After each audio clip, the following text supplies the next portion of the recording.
Jan, we're sure. I think I just hit my mic. It's fine. And we are in the Advocate building, and she works for the Advocate. She, you're a journalist. I am a journalist. In my opinion, the '80s is the best decade for music, and it's not in my opinion. It just is. Facts are facts. How would you describe your job using an '80s song title? How would I describe my job as an 80s song title? Do you know who Donna Summer is? I've heard of her. Donna Summer has a song called She Works Hard for the Money. That would be a lot of my job right now.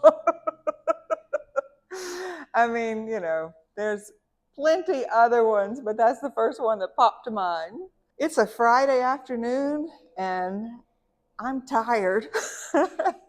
And some days I feel like I work hard, I write 2 columns a week. I edit 3 sections. I have 8 people who work with me, and I write other stories as well. And being a journalist now for a traditionally print medium, but now we have so much of our emphasis is on digital. There are so many components to it, so there is a lot of work. I mean, just to enter a photo into a story is takes about 30 steps. And we have photographers who do some of our photos, but we have to take and we have to enter into the system other photos. I know that's like a minor detail, but if you think about like every picture you see online in a news story takes someone, not counting taking the photograph, about 30 steps. That's a lot of work. A typical day in your life look like?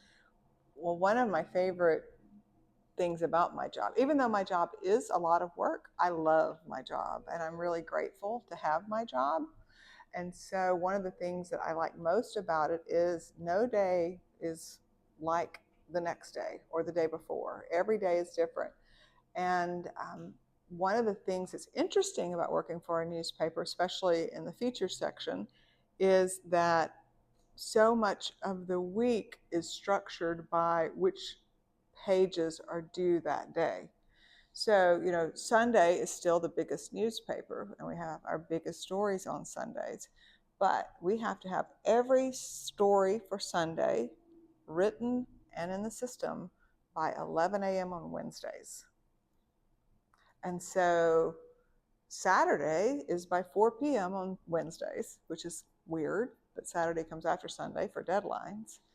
And then Monday and Tuesday are 10 a.m. Fridays. So there are all these things. And then I have special sections that are both due on Thursdays.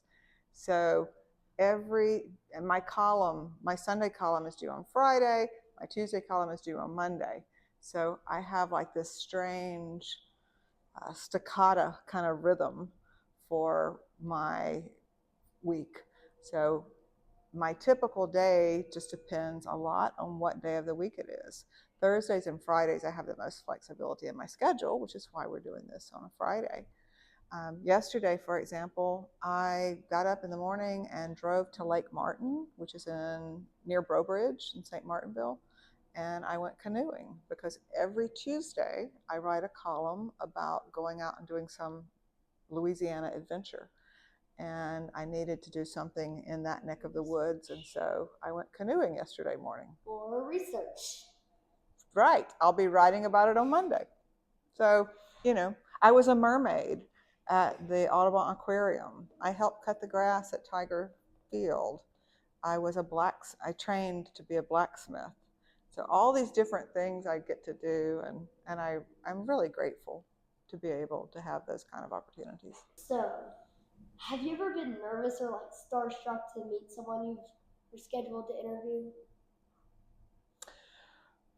Well, when it comes right down to it, I try really hard to rise to the occasion, but I've had a long time one-sided secret love, not so secret love affair with Lyle Lovett, the musician. Do you have any idea who that is? No. Anyway, he sings late 80s. You might be interested, to the 90s mainly, but he's still active today. And so I got this opportunity to interview him, and like I have listened to his music for 30 years, and it's just been like kind of the soundtrack to my life. And so I could not believe I was going to have the opportunity to interview Lala, but that was super duper cool. And turns out we've become friends, like text, and I saw him last week in Kansas City. Do you consider yourself a celebrity? Do I consider myself a celebrity? No, I do not consider myself a celebrity. I don't either. I'm just kidding. I'm not saying that I need to be asked that question. I'm just saying, like, I've done a few things, but like, no. Like, Yeah. no one would walk up to me and be like, "Oh my gosh, you're Kate Norsworthy." But do people do that to you?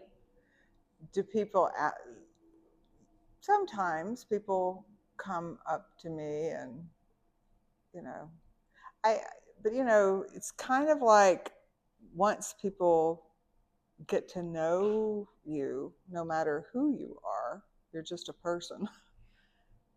And like nobody is amazing all the time. It's true. And so I mean, I've been writing for a long time, and there are people who've been reading my stuff for a long time. And I've written this first person column once a week, every single week since February of 2002. So during that time, we adopted our daughter from China.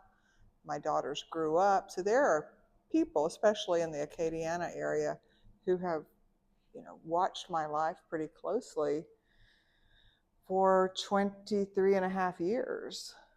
And so the interesting thing, because I am very honest about what's going on in my life, and I don't write about everything, but I write about a lot of things. And so when people meet me, a lot of times, who have read my stuff for a long time, they feel like they know me well, but I don't know them. So that's an interesting little quirk about writing a column for as long as I've written a column. Do you know the difference between a column and a news story? A column is like a little strip of the newspaper, like kind of in the corner. It often is, but the real difference is a column is someone's subjective viewpoint. It's like, this is what I'm thinking. Mine isn't political at all, but it's about my life. And so I can write in what's called first person.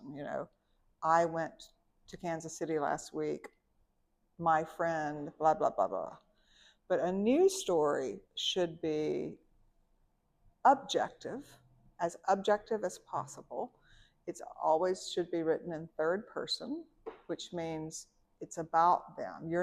The writer is not involved in the story. And that's really the difference between a column and a news story. In a column, the writer is involved in the story. In a news story, the writer should not be involved in any way, shape, or form and tell the story as objectively as possible. All right, this is the best advice I have for interviewing people. Because I interview people almost every day, not quite every day of the week, but most days that I work, I interview people. And one of the keys that I found after a long time doing this is listen, not in trying to think what I'm going to say next, but just listen to what that person is saying.